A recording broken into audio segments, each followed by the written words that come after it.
Ok, estamos de volta com o programa Em Pauta, conversando hoje sobre valores inegociáveis, exatamente para o Brasil dar certo. Mas é claro, não estamos falando aqui apenas em nível de Brasil, né? Mas para o mundo dar certo. Um mundo que atravessa não apenas uma crise econômica, social, uma crise institucional, uma crise de valores, uma crise fundamentalmente de fé. Aliás, estamos aí em tempos de advento, não é? O Senhor, ele diz justamente ainda nessa perspectiva da sua vinda, não é? Será que quando o Filho do Homem voltar, há de encontrar fé sobre a face da terra? Porque a fé, Frei Moser, precisa ser cultivada, não é? A fé precisa ser alimentada. O que não é cultivado, o que não é alimentado, acaba perecendo, acaba morrendo. E Jesus mesmo faz esse questionamento. A nossa sociedade também faz esse questionamento e aí temos que ouvir as várias partes, porque parece que numa cultura de desvalores, se nós nos deixamos levar por essa onda, como é que a coisa fica? Então, Frei Moser, eu já pergunto logo no início desse nosso terceiro bloco, o que fazer para cultivarmos mais, cultivarmos melhor os valores ou as virtudes que são tão necessárias, não apenas para o país, mas para a família, para a pessoa dar certo, se realizar de fato. São muitos, evidentemente, esses valores. Agora, o ponto de partida já foi colocado. Sem dúvida. É uma educação, mas não só educação no sentido de ensinar a ler, a escrever, ou coisa que valha, educação da personalidade. Exatamente. Para ter uma compreensão da sua dignidade e da dignidade de todos os seres, não só seres humanos, a dignidade de todos os seres. Então, já começa por aí. Outra coisa que eu acho fundamental é que, não, ensino religioso, não, Deus me livre, não pode. Gente, vamos ensinar o quê? Uma coisa é confessional, obrigar. Claro. Não, eu tenho, por exemplo, todo mundo sabe, já ouviu tantas vezes, o Terra Santa, que é um referencial, né, em termos de educação lá em Petrópolis. O Terra Santa, com 600 crianças, a gente tem ensino religioso, mas ecumênico. Não é? Tem valores que são comuns a todas as religiões. O que é isso? Então, eu não vou obrigar a ser católico. Inclusive, no dia 8 de dezembro, não é, com a festa da Padroeira Imaculada Conceição, nós fizemos a coroação, explicando aos pais, olha, a gente não está impondo, nem queremos impor, apenas Maria foi uma mulher que teve uma missão tão grandiosa, então nós queremos bem a Maria, como você quer bem a sua mãe. Quer dizer, você tem uma forma de não impor uma determinada religião, mas, ao mesmo tempo, fazer emergir aqueles valores que fazem parte de todas as religiões, traduzindo, inclusive, dos ateus. Um verdadeiro ateu, ele tem uma escala de valores, respeitando, não é? Por exemplo, não se apropriando do que não lhe é devido, a justiça, não é? O direito e assim por diante. Então, mesmo um ateu, ele tem valores. E eu acho que nós estamos aqui no Brasil, estamos assim negligenciando essa educação. Simplesmente vai para a escola, etc. E, inclusive, sei lá, é o meu bispo, não é, que fala frequentemente disso, não é? O Dom Gregório, lá de Petrópolis, ele diz que estão passando cartilhas para criancinhas que são verdadeiras aberrações. Ah, sim. Gente, não pode, imagina, você não pode oferecer um livro a mais de cunho religioso. Por exemplo, educação religiosa, não é? Não confessional, mas, digamos assim, mais no sentido amplo. Mas essas cartilhas estão sendo impressas colocadas e literalmente colocadas. nas mochilas Ora, das crianças. Evidentemente que aqui nós temos que comprar a briga. A senhora está comprando uma briga e eu até tenho medo da sua saída daqui. A senhora quer talvez assim um acompanhamento? Olha, Frei, Não, eu lhe agradeço muito, Frei Moser, a senhora está sendo corajosa. É algo que eu nunca tive, medo. Isso é muito bom. Isso é uma virtude. Isso é uma virtude. E a advocacia que eu resolvi, né, enfrentar na minha profissão é uma advocacia de direito de família e de direito das sucessões, em que existem muitos litígios. Também trabalhamos com responsabilidade civil em áreas delicadas, como a área da saúde, erros médicos, mas essa área de família é uma área muito, muito sensível a ameaças né? Eu nunca tive medo e realmente enfrento as situações sempre de cabeça erguida e acho que tenho a proteção de Deus e de Nossa Senhora sempre, aliás, tenho convicção disso e, portanto, dos santos de que sou devota, portanto, tenho sempre essa tranquilidade de viver. Agora, quando o Frei falou dessa questão do ensino religioso, hoje em dia parece que ser religioso é feio. É um crime. É feio, né? Hoje parece que há da minoria também, por parte da minoria, que também não é a maioria, um preconceito em relação ao religioso. Sem dúvida.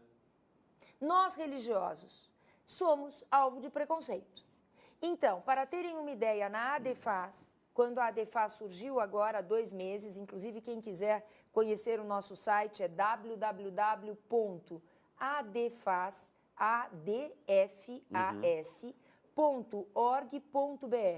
Tem lá já um grande conteúdo de consulta e as inscrições são feitas também, as inscrições associativas, pelo site.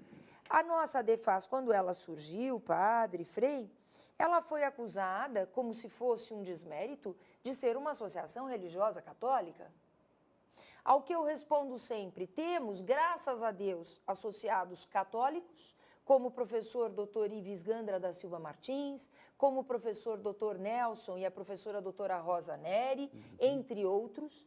E temos associados com cargo, inclusive, de direção e de conselho, e temos também evangélicos, temos espíritas, temos agnósticos ou ateus. Enfim, é uma associação jurídica que valoriza, claro que valoriza os princípios cristãos, claro que sim. Né? Então, vamos dar a oportunidade a estas crianças, a esses adolescentes na escola, como o Frei falou, de aprenderem uma religião, de entenderem o que é uma religião, de absorverem desde a mais tenra idade os princípios cristãos, que são tão salutares, que são tão importantes para a formação de uma pessoa. Claro. Né? É muito diferente pensarmos, em casa se educa religiosamente nas mais diversas religiões, mas se na escola também existe essa educação, isso tudo vem com uma base muito mais firme, muito mais forte. Né? Então, vamos imaginar, veja se é possível, um projeto de lei que eu soube há algum tempo de acabar com o Dia dos Pais e o Dia das Mães na escola? Sim. Colocando a figura do cuidador, que isso, existem pais, existem mães, graças a Deus, e que merecem ser homenageados no Dia dos Pais e no Dia das Mães. Mas é claro. Quer dizer, isso é a perda de um valor imenso, porque para as crianças, para os adolescentes, especialmente para as crianças mais novinhas, em mais tenra idade, o Dia dos Pais, fazer o presentinho do pai, o Dia das Mães, fazer aquele presentinho, né, que vão desenhando ou vão fazendo aquele artesanato, não é? Isso tudo é uma alegria para uma criança. Sabe, doutora, a senhora está sendo realmente assim, muito corajosa e muito profunda. Eu apenas diria o seguinte, isso é o começo, não. Isso é como que o forçar a destruição da sociedade. O amor. Onde é que fica o amor ao pai, amor aos pais, respeito ao pai, respeito à mãe? Quer dizer, realmente nós estamos abrindo um abismo onde todo mundo vai cair. Não é possível. É preciso colocar um freio, não é? Fazendo propostas positivas no sentido contrário, não é? E nos batendo por essas propostas. Agora, de fato, a senhora tem razão. E é bom, nós nunca tivemos um programa como esse. É bom uma vez ter alguém que abra o jogo mesmo e diga de frente, olha, está vendo isso? Está vendo essa proposta, do ponto de vista jurídico? E é pura verdade. Só que, evidentemente, que isso vem por baixo do pano até o dia em que se impõe. E realmente, se me permitirem só uma palavrinha a mais, essas ideias perversas de poligamia, de multiparentalidade, de atribuição de direitos de família às uniões entre irmãos ou entre padrastos e enteadas, né? Madrastas e enteados e etc., são ideias destruidoras da família. E não vêm por acaso. Vêm com um objetivo oculto, como disse o Frei, né? Mas um objetivo que para aqueles mais, digamos assim, mais voltados, né, a esses estudos enxergam, né? Que são objetivos muito perversos. querem destruir a família, que é a célula básica da sociedade, que é o sustentáculo da sociedade, portanto, o sustentáculo de uma nação, para a tomada de poder. E isto aconteceu na história mundial, quando se tentou destruir a família para que houvesse a tomada de poder. Então, a história nos traz esta lição. Não permitamos a destruição da família. Todos nós, a sociedade toda, tem que se unir em prol da conservação da família. Em especial daquela família formada por um homem, por uma mulher, com filhos e com uma formação que, rezemos todos, dê certo. Se não der, surgem, obviamente, os meios jurídicos para a sua dissolução. E que esperamos que o Papa Francisco realmente venha a possibilitar a comunhão, como o padre falava antes, o padre Hamilton, a comunhão, enfim, o sínodo, essa discussão, e o Frei, né, comentava sobre o questionário. Eu espero que sim, eu realmente faço votos que uma pessoa que tenha um estado civil, até mesmo de divorciado, que possa comungar. Eu vejo que as pessoas sentem falta, né, da comunhão. E, efetivamente, faço votos e sempre agradeço muito o fato de que nós hoje temos, como já tivemos muitos, mas este Papa Francisco é muito especial.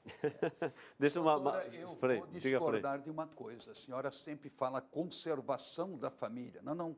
Como a família já está desestruturada, etc., é promoção da família. Construção. Promoção, construção. Porque, de fato, vamos ser realistas. Não é? Não, família, assim como o figurino, está sendo cada vez mais rara. Então, a promoção, criando políticas que favoreçam esse amadurecimento das pessoas do ponto de vista afetivo, do ponto de vista do respeito, do ponto de vista do senso de compromisso, isso tudo exige um investimento em favor da família. E também, sabe, para que não haja uma ideia errada a respeito da nossa associação, eu como presidente da associação falo sempre em nome da associação, enquanto presidi-la, nós não somos contra os direitos e os deveres nas relações homossexuais. Se existe uma relação homossexual, que o Estado proteja essa relação, mas no par, entre os dois homens e entre as duas mulheres, sem que se pense em adoção de filhos, sem que se pense em reprodução assistida, sem que se pense em barriga de aluguel, que é um ato torpe. Um ventre de uma mulher utilizado durante 10 meses para entregar o filho que nasce desse ventre, com o qual a mulher intimamente já tem uma ligação, que é uma ligação atávica, a uma outra pessoa e nunca mais ver este ser. Isto é desumano, isto é efetivamente algo que deveria ser banido de qualquer hipótese. Barriga que não é de comodato, padre Frei, porque uma mulher entregar o seu ventre e o sacrifício de uma gestação, quando não houver um laço de parentesco, por exemplo, sendo alguém da família, uma avó, né, que faça essa gestação, e de um terceiro, isto é barriga de aluguel.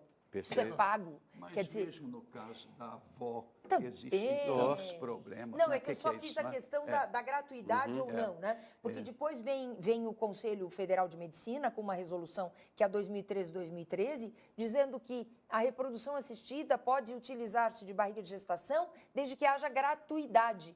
Gratuidade é uma falsidade nesta hipótese, é isso que eu quis dizer, né? Porque ninguém faria isto, né? Então, claro que com avós também, depois é avó, é mãe, o que é desta criança, Nossa, não é? Que confusão a questão imensa. psicológica aí é uma coisa tremenda. Imensa. Então, não somos contrários à defesa, mesmo das minorias, né? Quando existe uma impossibilidade, enfim, uma questão de ordem às vezes até genética ou, enfim, física, fisiológica, né? Mesmo o transexual, ele precisa fazer uma cirurgia desde que hajam exames que constatem, que vejam, que atestem a efetiva necessidade. Sou a favor da operação, mas com todo um trabalho prévio, como existe em outros países. Temos hoje um outro projeto de lei que quer atribuir até uma criança o direito de mudar de sexo. O que é isto? Onde estamos? Doutora, olha, doutora, nosso tempo está acabando aqui. Eu só gostaria de pedir a vocês dois uma palavrinha final, porque nós começamos o programa justamente chamando a atenção desses que existem valores de fato inegociáveis. e para que o Brasil possa dar certo, para que as famílias possam dar certo, para que a pessoa possa dar certo. Subjetivamente estamos dizendo que existem valores, portanto, ou contravalores que estão aí, que estão fazendo que essas instituições, quer seja um país, quer seja a família, quer seja a pessoa, não estão dando certo. Então, a pergunta que se faz é o seguinte, mais do que a pergunta, uma palavrinha final de vocês, rápida, é que novas coordenadas, o que pode ser feito ou buscado para que a gente possa, então, encontrar esse tão chamado, não é, ou trilhar esse caminho de realização. Por favor, Frei Moser, pessoal, familiar, nacional, ou seja, do ponto de vista do país. Antes de mais nada, a gente tem que começar analisando a nossa realidade, que realmente está muito confusa sob todos os pontos de vista, o que é direito, o que não é direito. Nós temos que analisar essa realidade. A partir daí, deixar-nos interrogar. E, no nosso caso, não. Eu diria assim, para todos vale confrontar-se com aquele homem, Jesus de Nazaré. O que é que ele propôs? Mesmo que você não vá aderir ao cristianismo, mas não há como negar que ele faz uma proposta de humanização que vale para todos. Sim. É o reino de Deus destinado a todos. Tá certo. Doutora, por favor, e obrigado pela presença aqui no programa. Eu que agradeço mais uma vez a oportunidade e eu tenho duas palavras que eu acho que são palavras-chave numa melhoria de tudo isto que comentamos, ou seja, para que vençamos esta chamada crise de valores. Informação, inclusive religiosa. Sem dúvida. E formação, inclusive religiosa. A sociedade precisa não só que seja dada a informação, precisa buscar a informação. Né? Os membros da nossa sociedade, a nossa nação, a nação brasileira, precisa buscar essa informação, a boa informação. Né? E não a informação fácil, a informação em livros também, não só na internet, a informação nas conversas com pessoas evoluídas, como é o caso do padre Hamilton, como é o caso do Frei aqui presente. E, ao mesmo tempo, né, com essa informação, não sei se o Frei Moser concorda comigo, com essa informação, teremos uma melhor formação quase que de uma maneira espontânea. Sem dúvida. Não é? Sim. Então, é isso que eu acho que pode ajudar muito o brasileiro e todo brasileiro pode buscar essa informação. A ignorância. Exatamente. E todo brasileiro pode buscar essa informação. A todos é dado o direito de informação. Aliás, ele é constitucional. Ele é constitucionalmente previsto, o direito à informação. Tá certo. E com essas palavras nós estamos encerrando por aqui o nosso programa, agradecendo e muito a doutora, ao Frei Antônio Moser, a você que esteve conosco e prometendo, claro, voltar na próxima sexta-feira, já de antemão, desejando a você um Feliz Natal, que Deus abençoe, Natal em casa, Natal em família, e que todos possamos deixar que esta luz, como gosta de dizer o Frei Moser, que vem do Oriente, possa iluminar a todos e assim nos abrir uma perspectiva extraordinária para este ano de 2015, que já estará chegando. Grande abraço, até a próxima sexta, se Deus quiser. Até lá.